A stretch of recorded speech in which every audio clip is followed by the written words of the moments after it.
materially 부의 감각.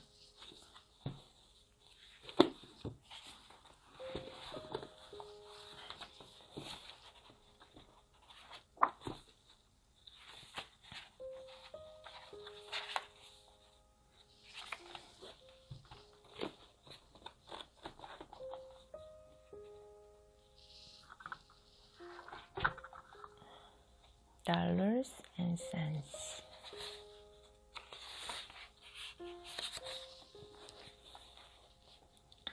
돈, 내가 우리에게 베푸는 멋진 것들을 위해서, 또한 내가 우리에게 저지르는 온갖 끔찍한 것들을 위해서, 그리고 이 둘 사이에 애매모호한 모든 것들을 위해서.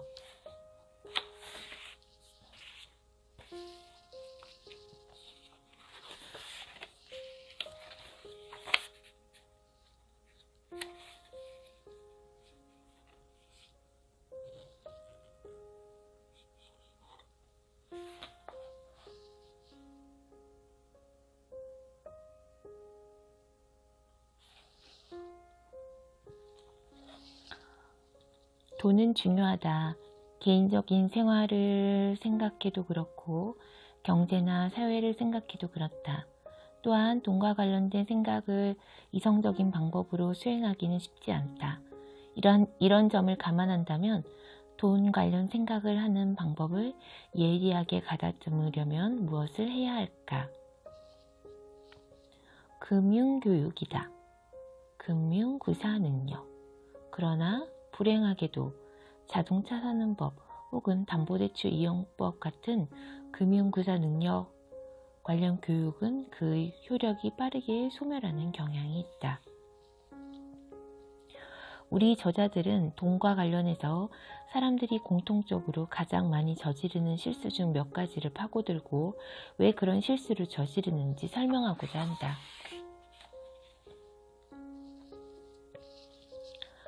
그들 각각의 사연에 담긴 인간의 특성과 실수와 희망적인 약속이 일상 속에서 어떻게 메아리 치는지 깨달으면 좋겠다. 돈에 대해 어떻게 생각하며 또 그런 생각을 할 때 어떤 실수를 저지르는지 낱낱이 밝힌다. 돈이 작동하는 방식에 대해서 우리가 의식적으로 알고 있는 것과 우리가 실제로 돈을 사용하는 방식, 그리고 돈에 대한 이성적 생각과 이성적으로 돈을 쓰는 것 사이의 괴리에 관한 내용을 담고 있다.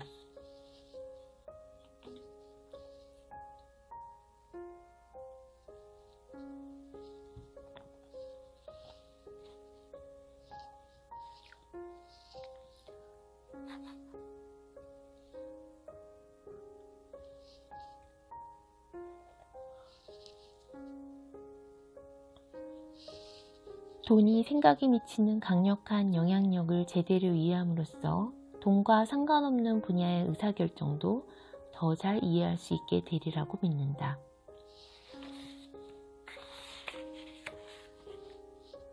왜 돈을 쓰고 후회할까?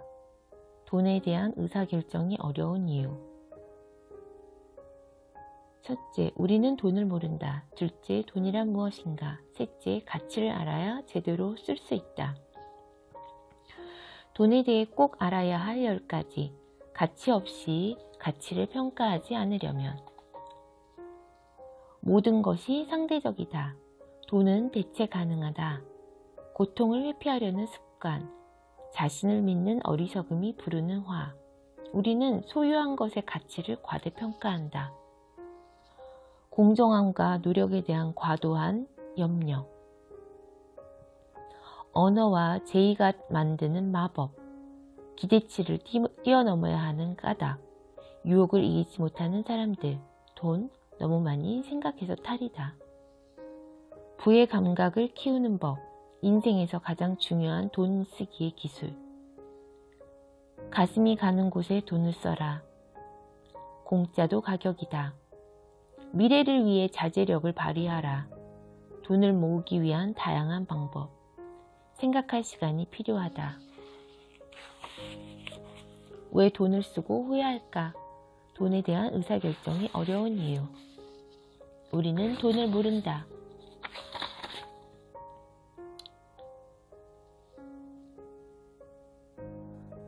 뒤에 이어질 여러 장에서 이 요소들 각각을 보다 상세하게 살펴볼 것이다. 심리적 회계 계정으로 분류를 하고 유흥이라는 계정을 새로 열었다. 그래서 심리적 계정에서 유흥이라는 계정을 열어서 돈을 쓰고, 하지만 둘 다 조지의 돈이라는 하나의 계정 가운데 일부분일 뿐이다. 공짜 가격. 공짜들은 조지로 하여금 기분 좋게 카지노에 발을 들여놓게 만들면서 그의 판단력을 훼손한다. 사실 이 공짜들이 높은 비용을 지불하도록 유인한다. 지불의 고통, 상대성, 기대치, 자제력. 돈이란 무엇인가? 자, 그렇다면 돈은 정확하게 무엇일까? 돈은 우리를 위해 무엇을 해주며 또 우리에게 무슨 짓을 할까? 돈은 가치, 밸류를 표시한다.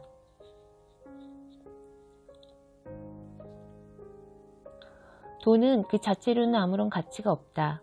돈은 그것으로 살 수 있는 다른 어떤 것의 가치를 표시할 뿐이다. 그러니까 돈은 가치의 전달자이다.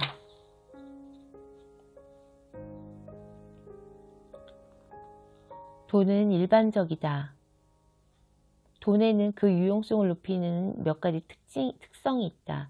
돈은 일반적이다. 우리는 돈을 거의 모든 것과 교환할 수 있다. 돈은 나눌 수 있다. 돈은 아무리 크든 혹은 작든 크기와 상관없이 거의 모든 항목에 적용할 수 있다. 돈은 다른 돈으로 대체할 수 있다. 돈 이외에 다른 어떤 특별한 통화는 필요 없다.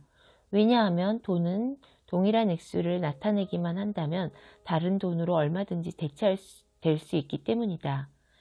어떤 10달러 지폐든지 간에 다른 10달러 지폐로 대체할 수 있다. 돈은 저장할 수 있다. 돈은 언제든지 쓸 수 있다. 지금 당장 쓸 수도 있고 나중에 쓸 수도 있다. 돈은 자동차, 가구, 유기농산물 혹은 대학교 티셔츠 등과는 달리 나이를 먹지도 않고 썩지도 않는다.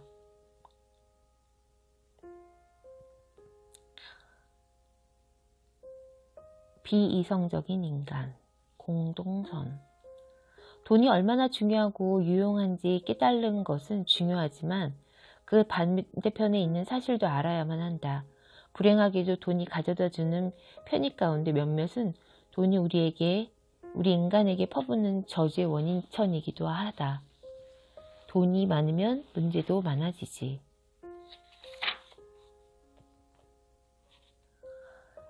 잃어버린 기회에 대한 생각이 만드는 잘못된 의사결정. 돈과 관련된 의사결정은 왜 더 복잡할까? 바로 기회 비용 때문이다.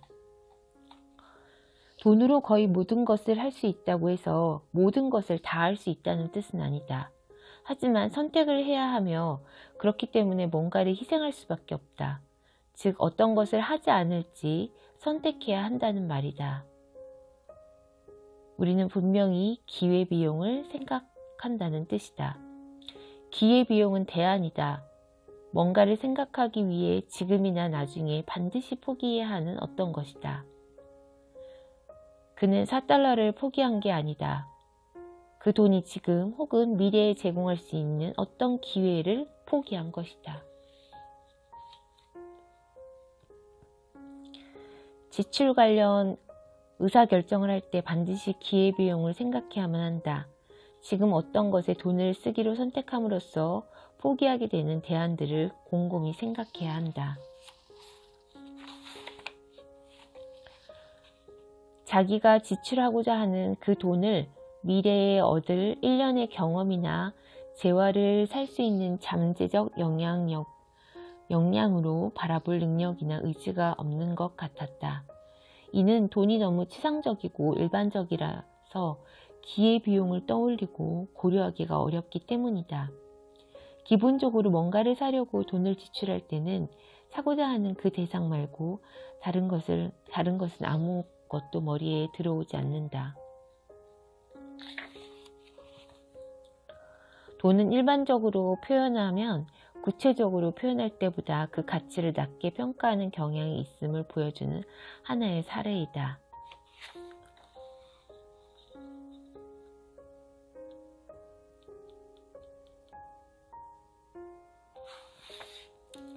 대안적 소비를 생각하지 않는다는 뜻이다. 대안을 생각하지 않는다는 것은 기회비용을 고려하지 않는다는 뜻이다. 가치를 알아야 제대로 쓸 수 있다. 우리 모두는 가치라는 말을 그리고 이 말에 관한 수많은 이야기를 수없이 들어왔다. 가치는 우리가 기꺼이 돈을 치르는 제품이나 서비스의 쓸모를 반영한다. 본질적으로 가치는 기회비용을 반드시 반영한다.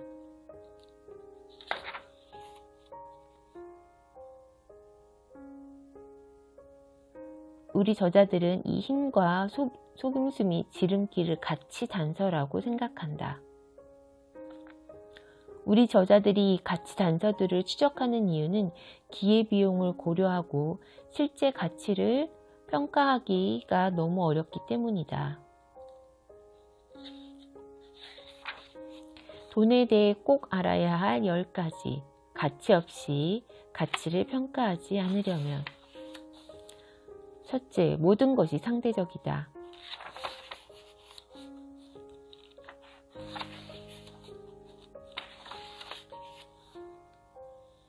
어떤 것의 가치를 직접적으로 측정하기 어려울 때 우리는 그것을 다른 것, 예를 들어 그 제품의 경쟁 제품이나 동일한 것의 다른 버전 등과 같이 비교한다.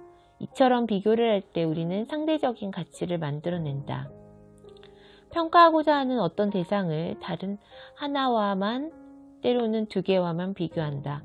바로 이럴 때 상대성이 우리를 바보로 만들 수 있다.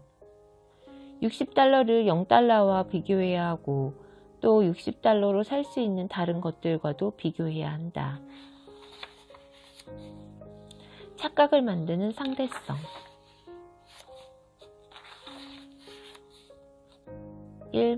일상적인 돈의 상대성.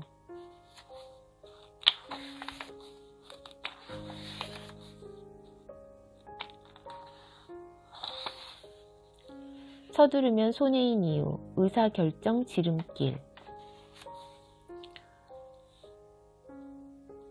세트가 있는데 상대성은 두 개의 세트를 토대로 형성된다. 첫째, 절대적인 가치, 절대적인 평가에 접근할 수 없을 때 사람들은 비교라는 도구를 사용한다. 둘째, 사람들은 손쉬운 비교를 선택하는 경향이 있다.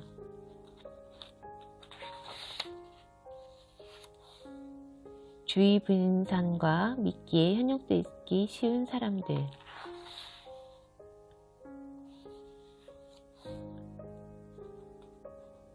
상대성은 특정한 제품을 다른 제품과 비교하도록 우리를 강제하지 않고 특정한 제품 속성, 예를 들어 가격이나 크기에 집중하도록 유도해서 그 속성의 범위를 상대적인 차원에서 바라보게 만든다.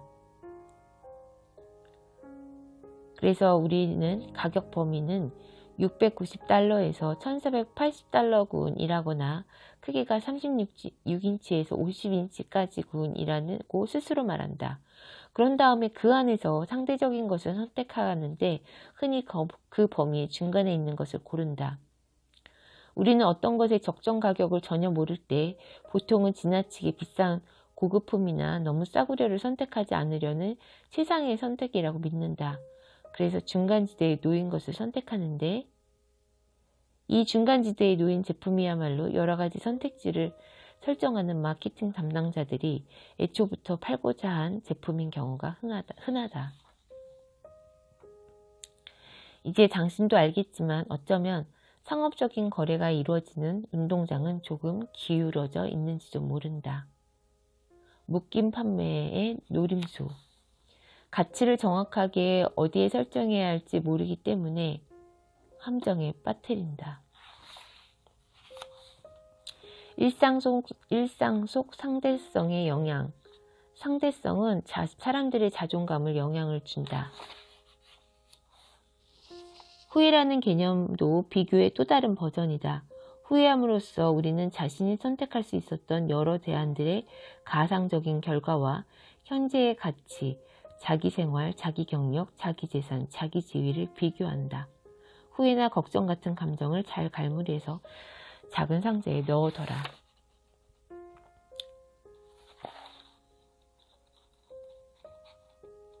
첫 번째, 모든 것은 상대적이다. 두 번째, 돈은 대체 가능하다.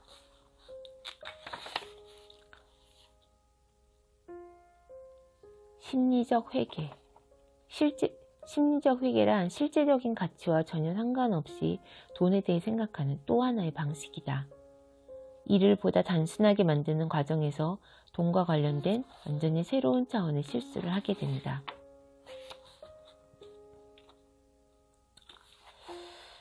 어떤 실수냐면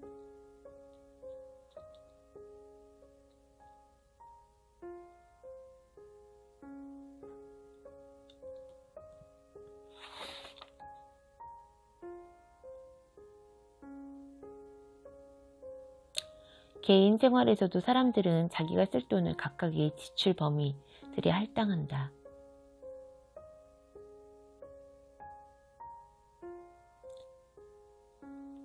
제인처럼 각각의 항목 이름에 봉투를 써놓고 그 안에 현금을 넣어두는 극단적인 방법을 취하지 않는다 해도 대부분의 사람들은 심리적 회계를 실천하고 있다. 본인은 의식하지 않더라도 말이다.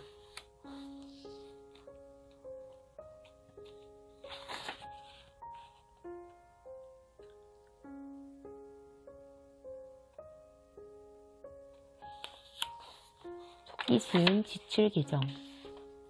가진 돈을 어떤 지출 계정에 두든 그게 자기 돈이라는 것은 변하지 않는 진실이다. 사람들은 그런 식으로 느끼지 않는다. 물건 구매에 쓰는 돈이나 술을 마셔서 쓰는 돈 혹은 저축하는 돈은 모두 내 돈이라는 동일한 우물에서 나온다.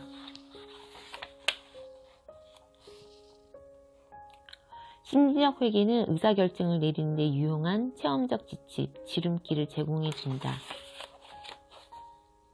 재량 지출. 한 주 단위의 재량 지출 한도액을 정한 다음에는 이 돈을 선불카드에 넣어둬라. 그러고 이 선불카드로 재량 지출을 하고 월요일마다 다시 한도액을 충전하면 된다. 감정적 회계. 사람 돈을 지출하는 방식을 상당히 정확하게 진술해준다. 사람들은 이치에 맞는 방식이 아니라 기분이 좋게 느껴지는 방식으로 지출한다. 사람들은 스스로에게 이와 비슷한 회계 부정을 저지른다. 2008년 금융위기. 제각각의 제품과 서비스를 사면서 신용카드를 사용하고서는 그걸 금방 잊어버린다. 저금하려면 돈에서 일부를 빼서 쓴다. 월별로 발생하는 일상적인 수입, 지출, 예산에 포함되지 않는 큰 돈에 대해서는 깊이 생각하지 않는다. 뭔가 특별한 것을 하려고 저금할 돈과 수표와 비상금을 이리저리 마구 옮기며 뒤섞여 쓴다. 돈 문제와 관련된 당사자의 미래가 위기에 빠질 뿐이다. 거의 대부분 그렇다. 우리에게는 심리적 회계의 그림자가 드리워 있다. 감정, 이기심, 충동, 계획 부족, 단기적 사고, 자기 기만, 외부 압력, 자기 합리화, 혼란, 그리고 탐욕 등으로 인해 우리는 쉽게 엇길로 나가고 만다. 이는 돈과 관련된 10대 죄악이라고 볼 수 있다. 치명적인 죄는 아닐지언정 좋지 않은 것만은 분명하다. 이렇게 아낀 돈을 퇴직연금 계정에다 넣어야 한다. 이 계정이 당신이 80세가 될 때까지 복리이자를 벌어다 줄 테니 말이다. 사회과학자들은 고무줄처럼 늘어났다 줄었다 하는 이런 창의적인 회계 유형을 융통성 있는 심리적 회계라고 부른다. 사람들은 자기가 지출한 돈을 모호하게 분류하거나 제각기 다른 심리적 계정에 창의적으로 할당하면서 바로 이런 융통성을 발휘한다. 바로 어떤 거냐면 시가를 하루에 한 대만 피우기로 먹었는데 좀 더 큰 시가를 사기 시작했고 나중에는 목발로 사용해도 될 정도로 커다란 시가를 사는 것. 물론 우리는 합리화할 수 있을 때까지 이런 허위의 규칙을 만들어내고 나쁜 선택일 줄 알면서도 그 선택을 한다.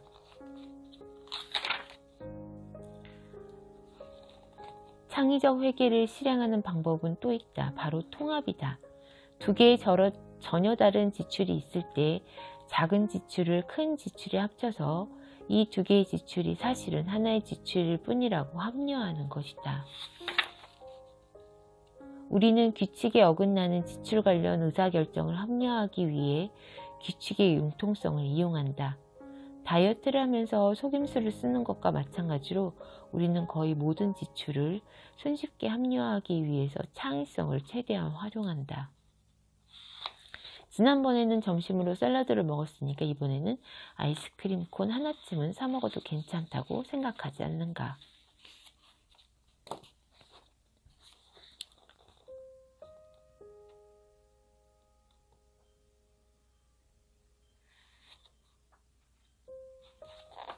그래서 이 10가지를 다 읽으려고 했다가 목차를 보니 10가지를 소개하고 부의 감각을 키우는 법을 소개하고 있어서 이 부의 감각을 키우는 법으로 이동을 해서 먼저 보겠습니다. 3장 부의 감각을 키우는 법, 인생에서 가장 중요한 돈 쓰기 기술.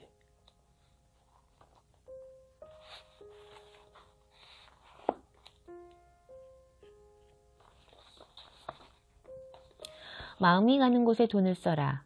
자, 이제 어쩐다. 지금까지 우리는 사람들이 돈에 대해서 어떻게 정확하지 않게 생각하는지, 실제 가치와 아무런 상관없는 방식으로 어떻게 가치를 평가하는지, 그리고 이런 것들 때문에 어떻게 해서 돈을 잘못 생각하고 또 잘못 쓰는지 살펴봤다.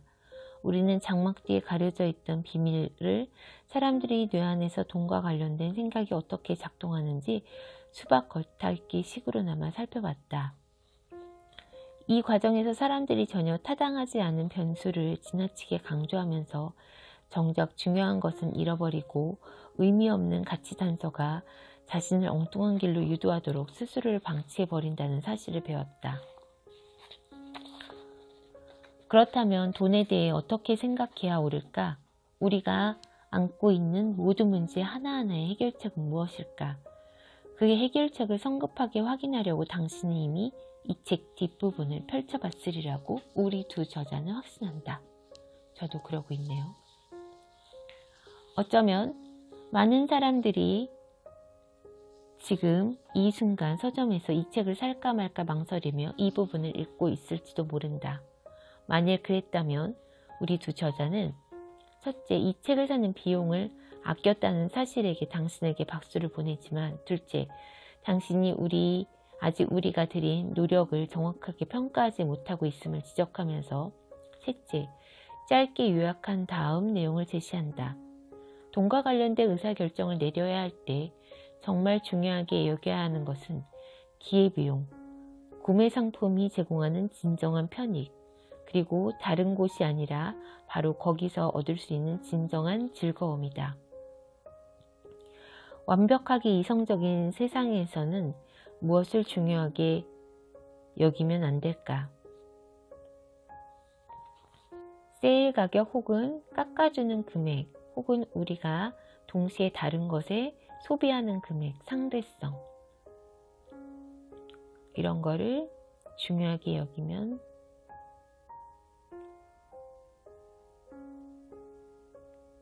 안 될까? 돈의 분류, 돈이 속해 있고 지출되는 계정, 그리고 그에 대해 우리가 느끼는 감정, 심리적 회개, 지불의 손쉬움, 지불의 고통, 어떤 구매물에 대해 맨 처음 보는 가격 혹은 지난번에 자기가 지불했던 가격, 앵커링, 자신이 어떤 것을 소유하고 있다는 생각, 소유 효과와 손실회피, 어떤 사람이 열심히 노력해서 일한 것처럼 보이는지 여부, 공정함과 노력, 현재 유혹에 넘어가지 여부, 자제력, 어떤 제품이나 서비스의 손쉬운 가격 비교, 돈에 대한 지나친 강조. 다음을 기억하자.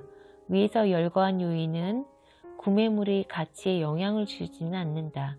설령 본인이 그렇게 믿는다 하더라도 전혀 그렇지 않다. 우리가 완벽하게 합리적이라면 다른 요인들이 가치를 바꿔놓지 않겠지만 실제로 우리 인간은 완벽함과는 거리가 먼 존재이기 때문에 소비 경험의 가치를 바꿔버린다. 그 요인에는 다음과 같은 것들이 포함된다.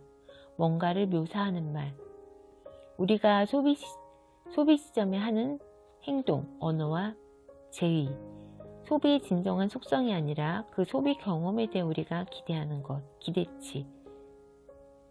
이것들은 경험을 바꿔놓을 수 있기 때문이다.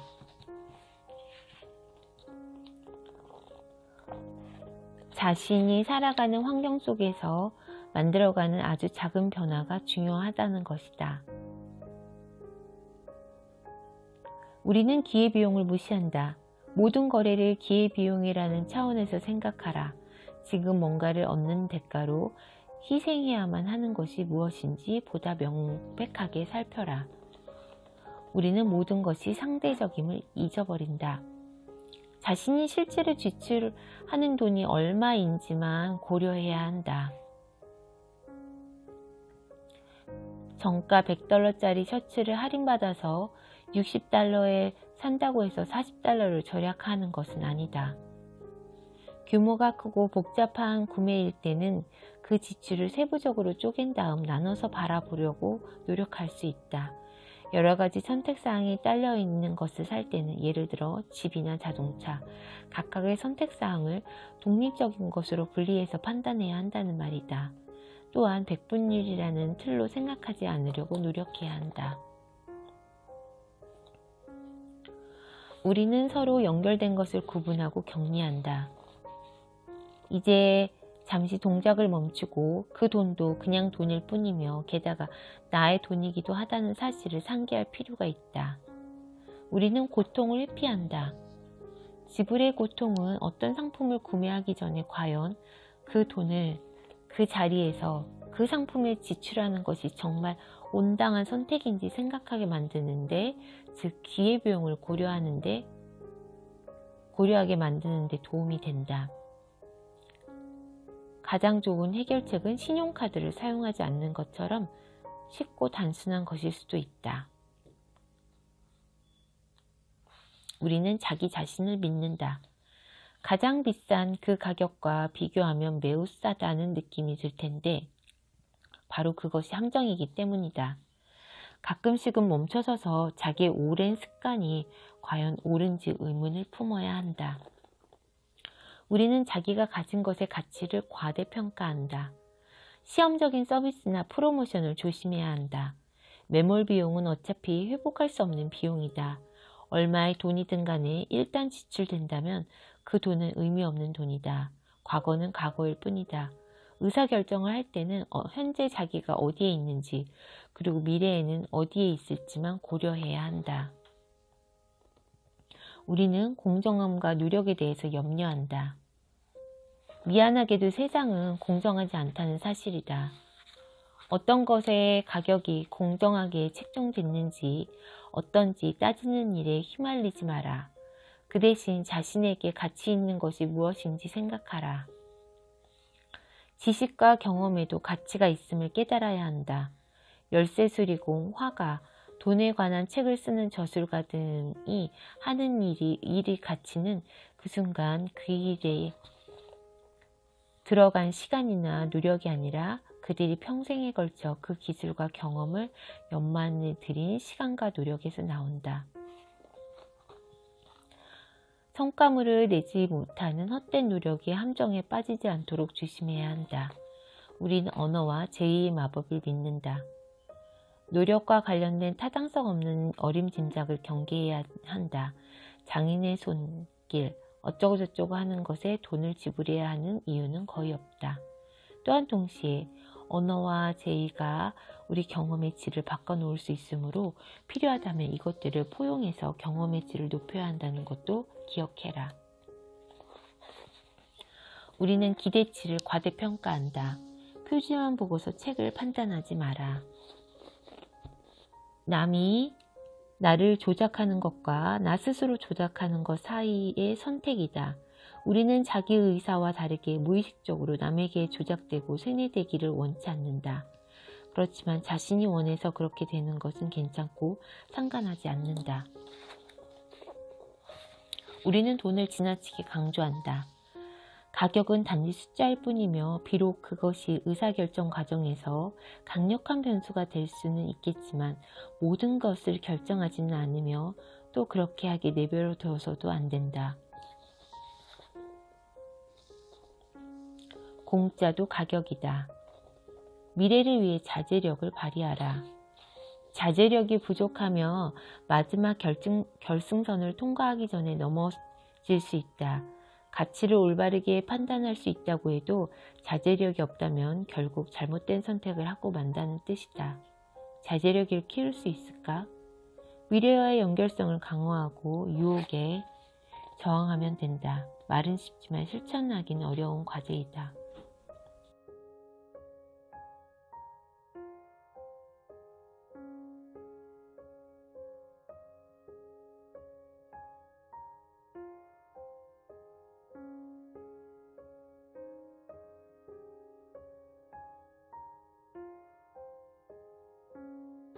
미래 자아와의 연결성을 강화하는 것.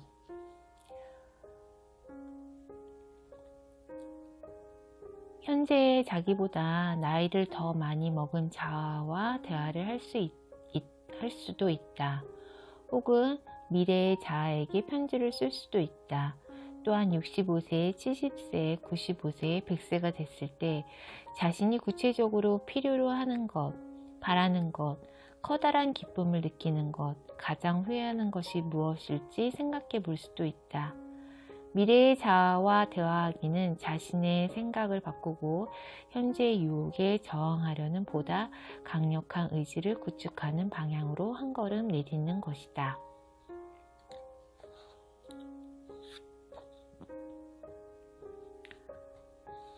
달력에 특정한 날짜를 지정해 사람들은 미래의 자신을 보다 구체적으로 받아들인다. 20년 뒤가 아닌 2037년 10월 18일이라고 할 때 은퇴 이후를 대비하는 저축을 더 많이 하게 된다는 말이다. 이 같은 아주 간단한 변화만으로도 미래를 한층 더 생생하고 구체적이며 실제적으로 친숙하게 만들 수 있다. 우리는 또한 현재의 자아를 미래의 자아와 실질적으로 그리고 소름이 오싹 돋도록 연결해주는 기술을 사용할 수도 있다. 컴퓨터로 생성된 늙은 자아와 대면할 때 사람들은 보다 많은 돈을 저축한다. 이때 우리는 미래의 늙은 자아와 연결된다.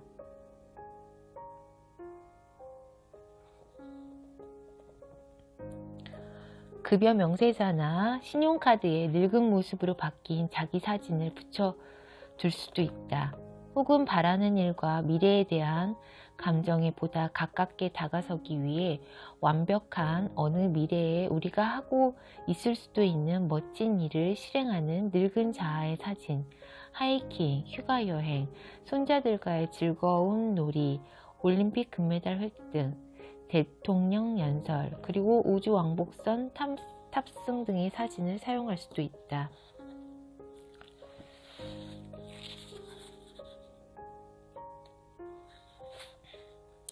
율리시즈 약정.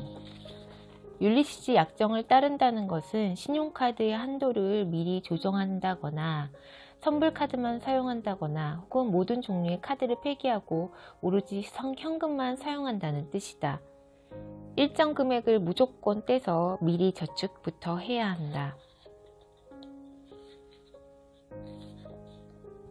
자동적인 저축 때 자동적인 지출, 이 중 어느 것이 더 나은 선택인지는 우리 모두가 안다. 우리는 또한 자연의 가장 위대한 도구인 죄의식 같은 것을 이용해 자기 자신을 심리적으로 조작할 수 있다. 현금이 가득 든 봉투에 자기 아들이나 딸의 이름을 적어 놓았을 때는 그렇지 않은 경우에 비해 지출은 보다 적게 하고 저축은 보다 많이 했다. 대체 보상, 자기를 대접하는 방식.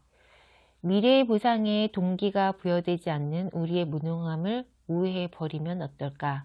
즉, 미래의 보상을 다른 종류의 현재의 보상으로 대체하면 어떨까? 이렇게 하면 자제력이 한층 더 커지지 않을까? 미래의 수익을 위해 현재의 희생을 감수해야 함을 보여주는 명쾌하고 극단적인 사례이다. 1년 6개월 동안 주사를 계속 만드는 것. 대체 보상. 비디오를 같이 본 것. 그는 자신의 미래를 염려하는 것이 중요하다고 스스로를 가르치는 대신 현재 자기의 환경을 바꿨다. 그는 지금 당장 희생을 감수해야만 하는 이유로 자기 자신에게 다소 덜 중요하긴 하지만 훨씬 즉각적이고 구체적인 영화 보기를 제시했다. 이것이 바로 대체 보상이다. 돈을 모으기 위한 다양한 방법.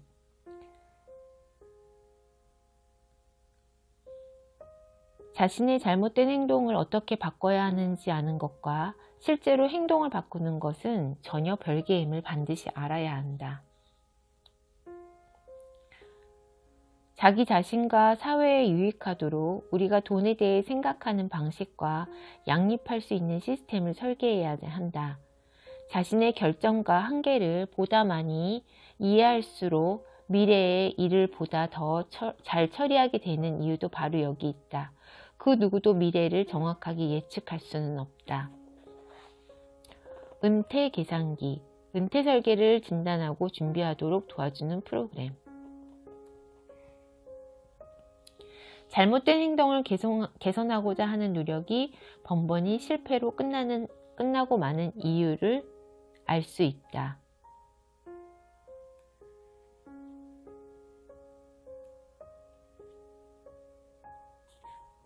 아이들이 우리의 미래를 위해 저축해달라고 부탁하는 내용의 문자 메시지.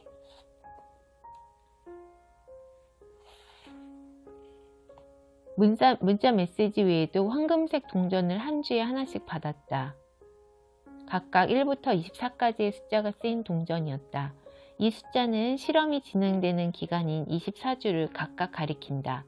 연구자들은 이 집단의 피실험자들에게 이 동전을 눈에 잘 띄는 곳에 두고 자기들이 저축한 횟수를 그 동전의 칼로 새기라고 했다.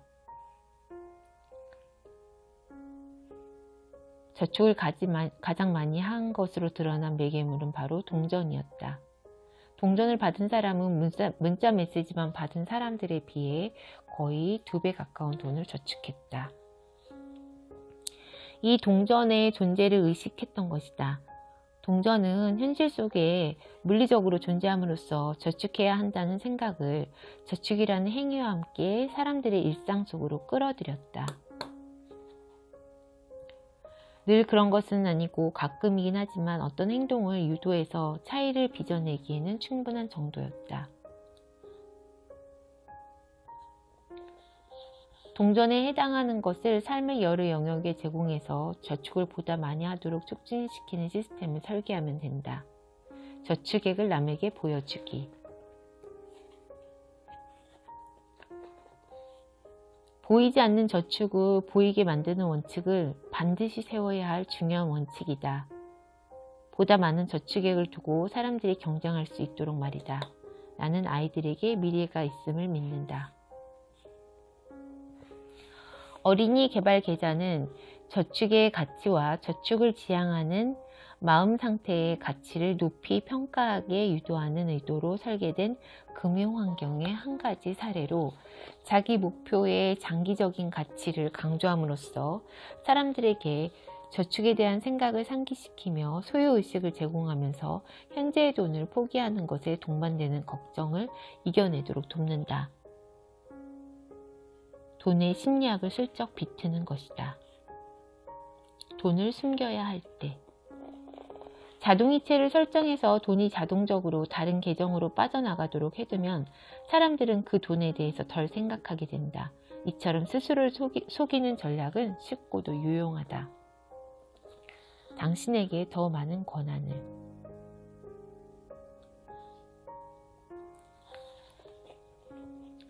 곰이 공격할 때 죽은 척 하기가 늘 좋은 전략만은 아님을 암시한다. 그렇지만 죽은 척 하기는 건전한 투자 전략이다. 부의 환상. 어떤 금액이 돈이 지출될 때 시간의 프레임을 어떻게 설정하느냐, 시간 단위, 주 단위, 월 단위 혹은 연 단위에 따라서 지출 관련 의사결정의 가치와 지혜에 대한 이 사람의 생각은 매우 달라진다.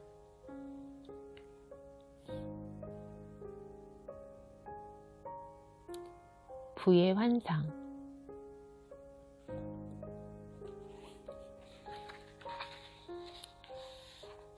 정기적 수입 중 일정 금액을 떼어내서 따로 저축하면 상대적으로 줄어든 생활비에 생활 수준을 맞춰 생활하고, 그런 다음 그렇게 떼어놓은 돈을 차곡차곡 모아서 스스로에게 보너스로 주는 것이다.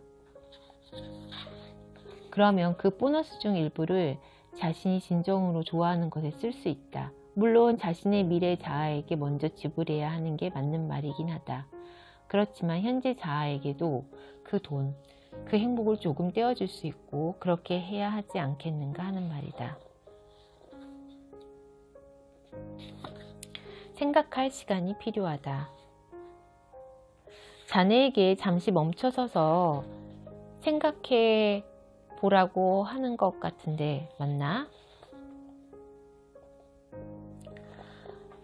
돈의 언어로 번역하면 만약 우리가 어떤 특정 기간 동안에 쓸 돈을 한 개의 봉투 안에 넣어두면 그 돈을 아무 생각 없이 그냥 다 써버리기 십상이라는 말이다. 마치 소파에 비스듬히 기대서 아무 생각 없이 팝콘을 먹을 때처럼. 그러나 동일한 금액을 여러 개의 봉투에 나눠서 넣어두면 봉투 하나에 든 돈을 다 쓰고 나서 적어도 다음 봉투에 손을 대기 전까지는 지출을 중단한다. 더 나아가 앞에서 살펴봤듯이 봉투에다 아이들의 이름을 적어두면 지출이 한층 더 줄어든다.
내일은 돈에 대해 꼭 알아야 할 10가지를 아까 봤던 부분에 이어서 마저 다시 보고 필사를 해보겠습니다. 그럼 오늘은 이걸로 마칠게요.